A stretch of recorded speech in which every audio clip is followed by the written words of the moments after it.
ছেলেটা মাত্র এখানে এসেছিল আপু। গেছে তো কি হয়েছে, দেখি আমরা ছবি দেখি। বাট আমার ফটোগ্রাফি সাবজেক্ট ছিল। হ্যাঁ চুপ। আরে আমরা ছবি দেখি আর এক্সকিউজ মি ম্যাম। আমি এক্সট্রিমলি সরি, আমি না আসলে এত কিছু চিন্তা ভাবনা করে ছবিগুলো তুলিনি। আপনাকে জাস্ট দেখছিলাম, র্যান্ডম মাথায় আসলো তাই ছবি তুলে ফেললাম। সরি। আপনি ছবিগুলো স্যারকে দেখান না। দেখতে পারি? এইটা কোনো ছোট ফুল ডিফোকাস, আমাকে দেখাই যাচ্ছে না। আমি তো আপনার ছবি তুলে নাই। সুন্দর। আপনি- এই ছবিগুলো আপনি মোবাইলে নিয়ে আমাকে একটু অ্যাড্রপ করুন প্লিজ। হ্যাঁ হ্যাঁ স্যার, আপনার হোয়াটসঅ্যাপ নাম্বারটা যদি একটু দিতেন তাহলে ছবিগুলো ডকুমেন্ট করে পাঠিয়ে দিই। 01849935553। আচ্ছা, পাঠিয়ে দিলি। Thank you. Thank you.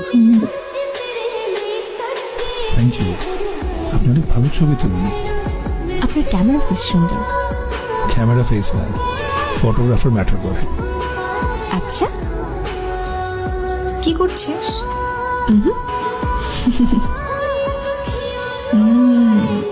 সামনেই তো আছে, তো এসএমএস এর দরকার কি, গিয়ে কথা বলে আয়।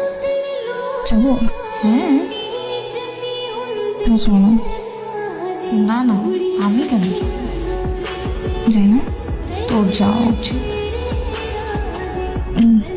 যেতে হবে না, চলে আসছে। স্যার কি ব্যস্ত স্যার? একটু ব্যস্ত। স্যার আপনাকে একটু দরকার ছিল এদিকে স্যার। তুমি ম্যানেজ করেন না? এরকম কান্ড্রা আমাকে দিয়ে হলে তো আপনাকে স্যার দেখতেছেন না ব্যস্ত আছে। বলছে ঠিক তো মতো। মাত্র দেখলাম স্যার। ঠিক আছে স্যার, আপনি থাকেন। না না, আমি আসতেছি। না লাগবে না স্যার, আমি ম্যানেজ করতে পারবো। অসুবিধা নেই, আমি আসতেছি।